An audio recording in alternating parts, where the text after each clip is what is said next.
Welcome back to the channel. I'm Jacob Wheeler, and we're going to jump into Bassin basics of swim bait fishing. And this is more the finesse swim baits fishing of the spectrum. So there's a lot into swim bait fishing, but we're going to sort of go through some of the finesse swim bait stuff. How to, the simple things as far as, how to pick the right color, the jig heads, what maybe line you need to be using and what rod you need to be using. And then of course the cadence that you need to be throwing your swim baits at, depending on your fishing off the bank or fishing in a boat. There's something in here for you. So let's jump into it right now. The first thing I'm going to talk about is going to be your swim bait that you're going to pick up and what size you're going to throw. There's a lot of different swim baits out in the market. The ones that I recommend are these Crush City. These swim baits, personally, I've designed them 2.5 inch, there's 3 inch, and of course there's a 4 inch. So that's what we're going to talk about today. Now, we're going to start on the finesse, really the finesse spectrum of this. And I'm just going to say a good overall size. If if you're in Academy Sports and Outdoors, you're in a sporting goods store, you see all these swim baits out there, and you're like, which ones do I choose? Why? There's little unique differences in each one, but personally, my favorite size, if I'm just trying to get bites, no matter where I go in the country, and what kind of species, like largemouth, smallmouth, spotted bass, pike, just a number of things, stripers, white bass. The 3 inch size is probably the day in and day out. If I'm gonna pick one size for an angler out there just wants to get out there and catch fish, 3 inch is what I would recommend. Just because overall, it's just a perfect size of a bait fish and predator fish, about any size. Even crappie would eat. I've caught crappie on this 3 inch size. Now, that's a pretty big meal for a crappie, but I have caught them on it. So it catches a lot of different kinds of species of fish. And of course, it does a really good job on catching bass. Now, that being said, when you select the swim bait, to me, realistically, a profile, like whether it's or a color like a gizzard shad, like this guy right here. If I'm in dirtier water, I'm going to choose more of your white, like more of your white backgrounds, like in your pearls. So like if there's a lot, like you're in the spring and the water's a little bit dirtier, maybe pick a pearl color. If it's cleaner and the water's clear, you want more natural colors. Like this is a pro blue red pearl. This one right here is that gizzard shad color. So more natural in the cleaner water, a little bit more pronounced with that pearl essence in the dirtier water. So just sort of a good range depending on what your water clarity is. I would say anything less than 1.5 feet, I'm gonna go with a foot or 1.5 feet of visibility. I'm gonna go with the pearl. Anything more, I'm gonna probably go with the more natural colors. Give you sort of an understanding on that. Okay, so selecting the bait that we're gonna choose is gonna be the 3 inch. I'm gonna go ahead and pop that out of the package. And the next thing that you have to decide what you're going to do, and this is the one that really gets a lot of people because these don't come pre-rigged, right? Is what jig head are you gonna use. So these are these right here. There's a lot of different jig heads on the market. There's tungsten ones. Why is this one $8 versus this one being $3.99? So we're gonna talk a little bit about what makes jig heads good, and why and what and when. So first off, if you're a beginner and you're just trying to you're just trying to get out there and get bites, a good price point jig head is that Neon Moon Eye jig head. This one's a 1/4 ounce. It's also really easy to rig. The only thing that you're gonna have and come into issue with this particular jig head is the hook is light. So if you set the hook real hard or you pull on them real hard, that hook can bend out. And so the lighter the wire, it's the gauge of the wire that really changes. That's a lot of times what you'll see, your hook length. And then of course the hook that's actually in the jig head itself really is what makes a difference. And then also the material of what the jig head is made of, whether it's lead or it's tungsten, that really changes the price point of your jig heads. So this guy right here is a really good one. Overall, if you're doing a spinning outfit, and I actually have him rigged up, and I'm gonna show you real quick here. I have him actually rigged up right here. And the thing is with this, it has like a little prong right here where you just literally jam it on there and he's ready to go. The big issue that I see a lot of anglers do, and I've actually done this myself, is not rigging your swim bait on straight. It sort of takes a little bit of time and an art to do this, but once you get the hang of it, it's actually pretty simple. So typically what I'll do is I'll take the jig head that I'm using, so in this case, that Moon Eye, and on this bait right here, it comes out right behind this Moon Eye, this 1/4 ounce Moon Eye, comes out right behind the Rapala. If I put it all the way up there, right at the R. So I already know I want my hole, so I'll put a little hole there, which sometimes is hard to see. So that's why I like to line it up. And Rapala is on this bait right here, so you're able to see, okay, hey, it's right there at the R. So now what I'll do is I'll bring my jig head and I'm gonna go ahead and put it in there, slowly rigging this up, and bending it up there. And I want it to be as straight as I possibly can get it. And there's a little like channel on the top of this bait that's gonna allow for you to sort of know you're in the center of the bait, okay? So then I see where the R is at, I got that, and then now all I gotta do, because there's a little bait keeper right there, I gotta push it up on there. Now, if you wanna make your bait last a little bit longer on this jig head, just buying a little thing of super glue and just putting a little dab of super glue right there will help you get a little bit more longevity out of the bait. So just sort of a heads up on that. So there you go, that is a fully rigged. Right there's actually kinked up a little bit, but it's not too awful bad. Actually, I'm just gonna try one more time. See, it's even me, it's not the easiest, but I'm gonna go ahead and do it one more time. So you gotta go straight down the center, boom, to the R. There you go. Okay, so there you go. That's rigged up, ready to roll. You can see that. I actually have as far as rod outfit and the size of line and all that stuff, I actually have braided line on this. I wouldn't necessarily recommend braided line, a straight braid, but I just tied it on there. This is that 8-pound nano braid. There's a new braid out that's gonna be 8-pound revolve. That's what I recommend for spinning reels. It's gonna be awesome. It'll be out later on this fall. It's called Suffix Revolve, but this is Suffix braid. 8 to 15 is what I recommend on a spinning reel on braided line. Now you're gonna spend more money on that, but you're going to get longer lasting line. If you buy like a fluorocarbon, you're gonna be able to utilize it, but it has a lot of memory in it. Monofilament, the cheaper of the spectrum, but again, there's really more good abrasion resistance, but you're not gonna have a direct connect. You're not gonna feel as much as you would with this line. So this line's a direct connect. You feel that. The fish bites, it's at the hook. You know, I think there's it's definitely nice I like a braided line a lot of times, especially if I'm making long casts from the bank. That's something that I would recommend, just because you can feel what's going on. A monofilament typically has a little more stretch. Sometimes fluorocarbon and the monofilament have the exact same stretch, but overall, braided line is what I recommend. That revolve is what I would recommend as far as that, or that 832. Okay, so once we got that guy figured out, now I'm gonna touch on the jig head side of things real quick here, just because there is several different kinds. If you're trying to upgrade overall in a different jig head, you can do so. Like, one of my favorites is the hybrid swimbait jig head. This one has a screw lock on it. And this is gonna be more, so you see that screw lock on there, it's gonna be a little bit more confusing. So if you're a beginner to bass fishing or a beginner to fishing in general, it's even hard for some anglers that have been fishing for years.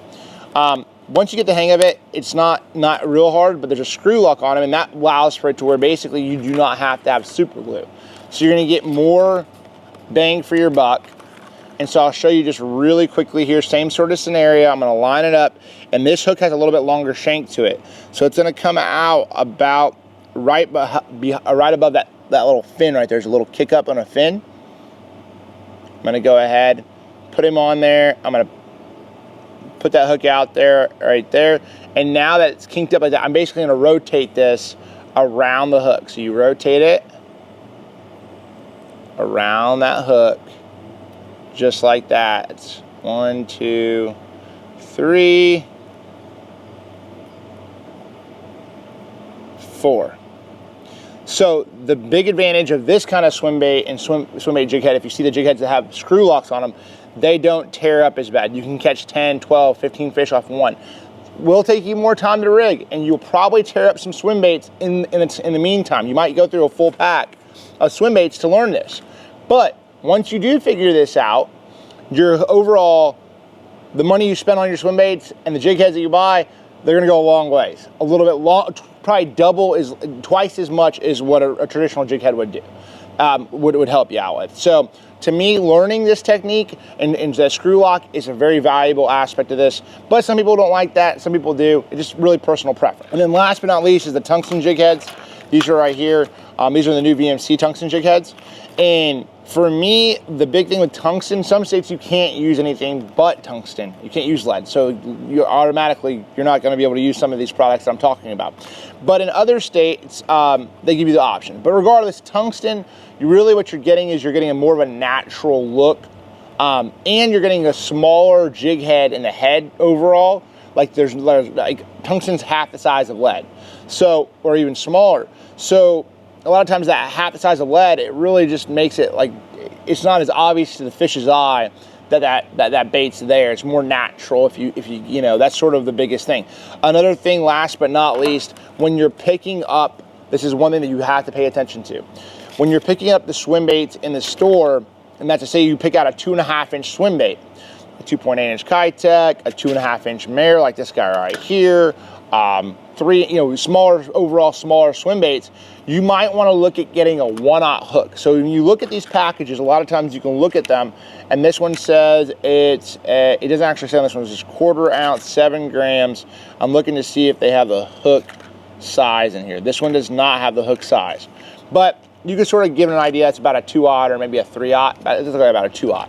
And a 2/0 is the overall length, and the length of the shank of the hook in the gap of the hook. Now the gaps can vary depending on the hooks, but really it's length, and typically that correlates to how much bite you have in shank, or for your hook point to your shank as well. It sort of increases typically when you're going up in size. So if I'm going to a smaller swim bait like the 2.5-inch, I'm gonna have to go and look for a 1/0. This one right here actually says an 1/8 ounce 1-0, which is a 1/0 or 1/0 hook.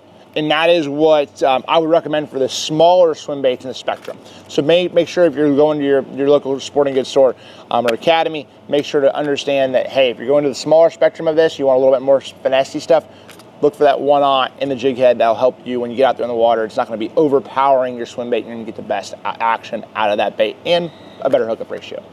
Okay, so that's all said and done. The one other spectrum I'm going to talk about, since we got this guy rigged up, we're going to, before we go to the pool and talk about the cadence that I'm going to be using, let's talk about a casting rod, okay? So the casting rod spectrum of this, I picked up a 360 coastal jig head. A lot of these types of jig heads are around in your sporting goods stores. A 1/4 ounce. This one has a bigger hook. It's a 4/0 hook in it.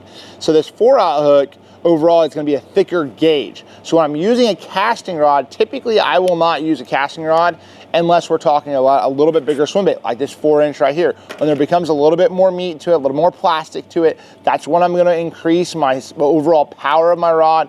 And a casting reel, bait casting outfit is what I would recommend when you go up in size. 4 inches and up, I'm typically going to be choosing the casting outfits. Anything from like that 3.5, you can go either way. Anything below that 3.5, I'm definitely picking up a spinning rod, but that's personal preference, and everybody's got to figure that out. If you haven't quite figured out the bait casting side of things, backlashes are a little bit irritating. I get that aspect of that, but it's something that you can get used to for sure. Okay, now this is also I'm going to talk about a little bit real quick here before we rig this guy. This is a cool little like I forget what we do, conical keeper is what I would say it is for the most part. Again, recommend putting super glue on any of these types that you're going to put on you're going to rig your swim bait up with. Put super glue on the shank of that before you rig it up. That's going to allow for it to stay on, or as you're rigging it, and this might be the best option. So I'm going to go ahead and do the same thing like I did right there with the Finesse swim bait. Looking right here, okay, I'm going to pump it. It goes right out there on the back side of the R. So again, there's actually a little crease in these swim baits, and I want my hook point to come in and go right along that crease and then come right out that R. Right there.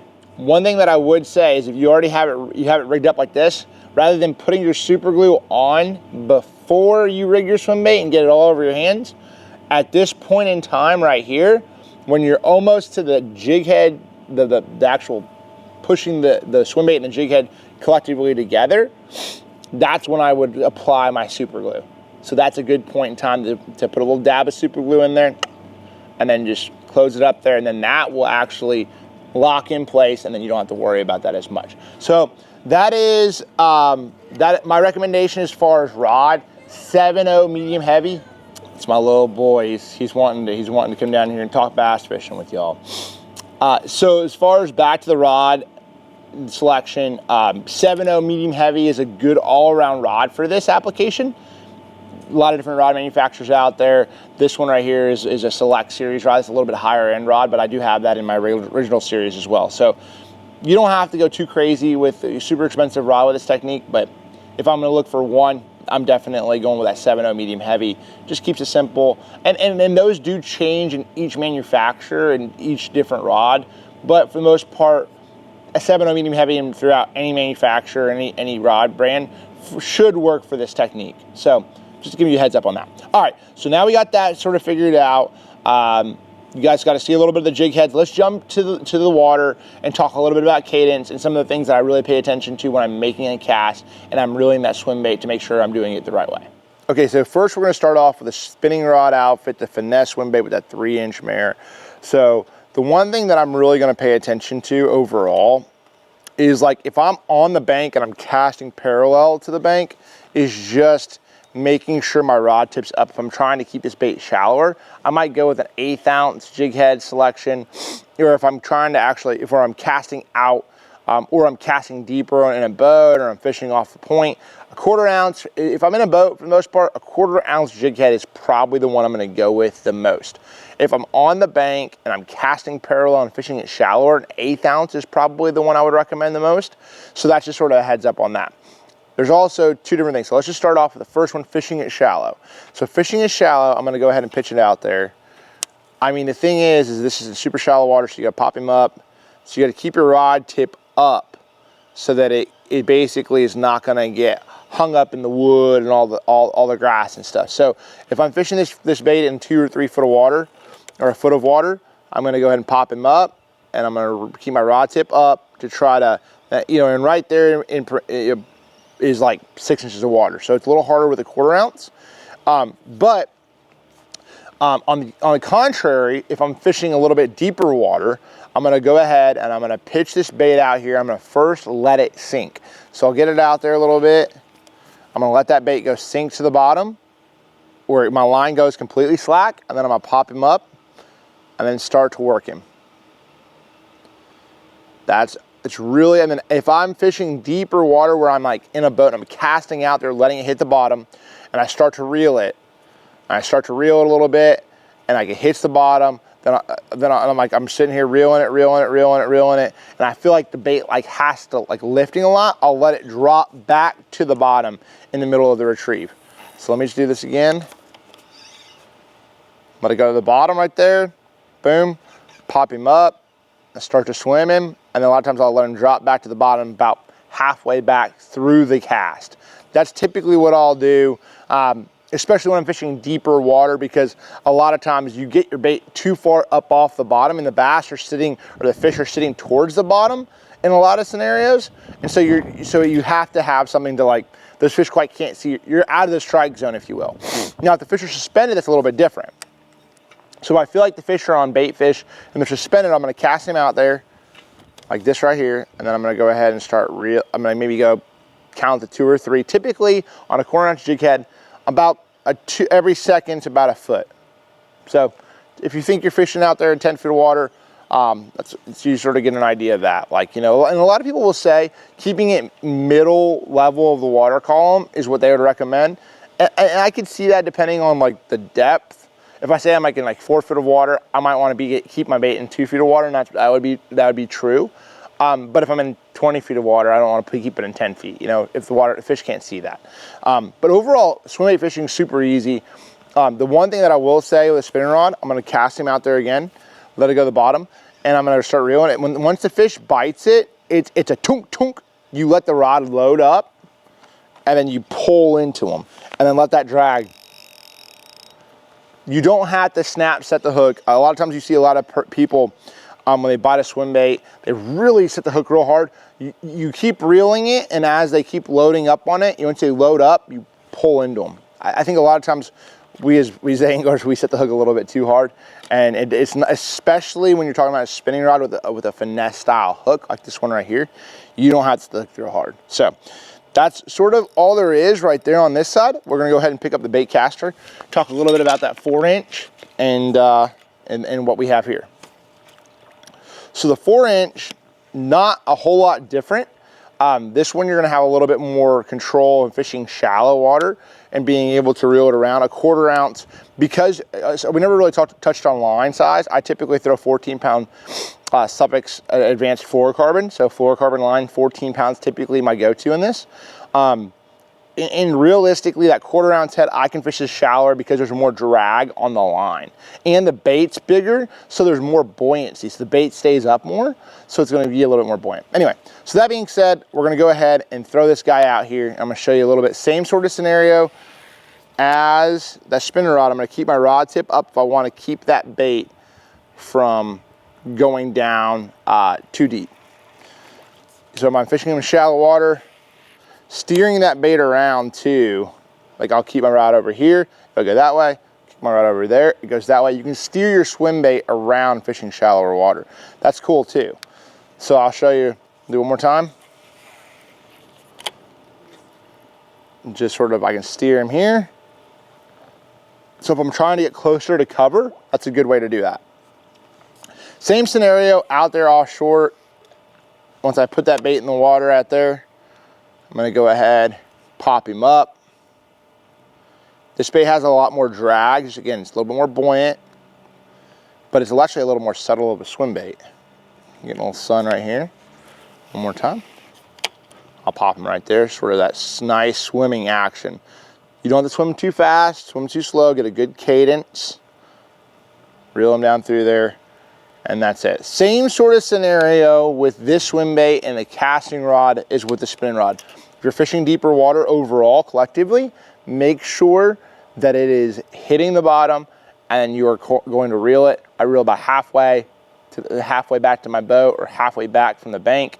My cast, let it fall back down to the bottom so where I know I'm in the strike zone. And this is even more important when you're talking about wintertime bass fishing, or like when the water gets a little cooler, the fish are sitting towards the bottom a little more in this scenario. That's definitely something I would recommend. But if they're suspended or they're blowing up on bait and you see them eating, you might keep your rod tip up higher and keep that bait in the strike zone a little bit more. So that's something that I definitely would recommend in that scenario. Overall, bass fishing is fun, swim bait fishing is fun. There's so many different ways you can do this. There's so many different baits out there. Real subtle action, real aggressive action. These baits are more on the subtle action of the spectrum. So, I like more subtle swim baits just in boot tails, just because I feel like the pressure on a lot of the lakes that we've seen around the country, they've gotten tougher and tougher, and so they get more pressure, so the subtle tends to get more bites than the more aggressive. But certain days when the wind's blowing really hard and the fish have a hard time of seeing that bait or feeling that bait, maybe more aggressive swim baits would work better. So just figuring that out is really important. But day in and day out, I really recommend the Finesse swim bait side of things. A little bit more subtle, seems to be better for me. Hopefully you guys learned a little bit in this video. If I didn't cover something, drop a comment below, let me know it. If you have a question, I'll try to answer it, and we'll see you all on the next one.